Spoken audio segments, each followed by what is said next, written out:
Hi guys, good morning. Ayan, isang araw na lang, December na, matatapos na yung taon. And up to now, wala pang balita kung ma-ooperahan ako. Pero sa December 6, magkikita uli kami ng onco. As usual, magpapa-inject na naman ako ng fulvestrant. And December 11, meron akong scheduled na ultrasound. So, yun nga, usapan namin ang onco ko. Intayin ko yung result ng ultrasound. Doon ako magde-decide kung magpapa-chemo ako ulit. Pero habang nag-iintay ng resulta ng paano ko magdidesisyon dahil di ko talaga alam.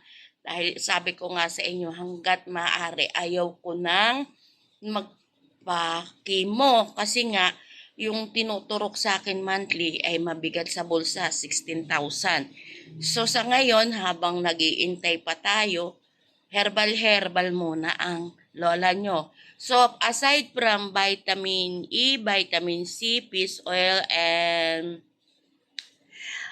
collagen, gluta, ayan kasi nga sa dami ng iniinom nating gamot, para hindi ko alam kung effective ma-prevent yung ating tamaan yung kidney, 'di ba? Kasi pag tinamaan kidney, wala na, lalo tayong pag-asa. Ayun. Sorry for the term. Ayun. Sa ngayon, yun nga, katulad na sabi ko, iniinom ko mga vitamins na pampatibay.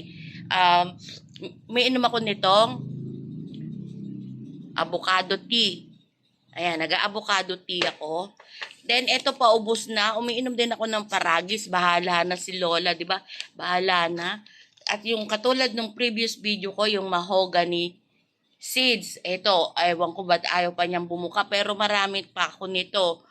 Hindi ko lang alam kung yung malapit yan na gustong mag-try. Pwede kayong pumunta dito sa bahay, sa Rizal. Marami po ako isang supot yung binigay sa akin ng taga-Tanay. And meron din akong spirulina, ayan. At meron din akong serpentina. So, lahat na ininom na natin, tingnan na lang natin, sana may changes at maganda yung maging result ng ultrasound. Kasi kung lumiit siya, kung lumiit, ayun, hahagilapin ko na naman yung surgeon ko. Baka naman sakali operahan ako kasi nga, ang liit na talaga ng boobs ko. Hindi ko alam bakit sabi malaki pa rin yung bukol. Ayun, yun lang guys. Siyempre nagba-vitamin D din tayo, 'di ba? Para sa buto. Pero yung binigay sa akin ng onco ko na vitamins, yung multivites, hindi ko iniinom kasi may lasa. Pero sabi niya kailangan daw yun. B1, B6, B12 ba yun? Ayun.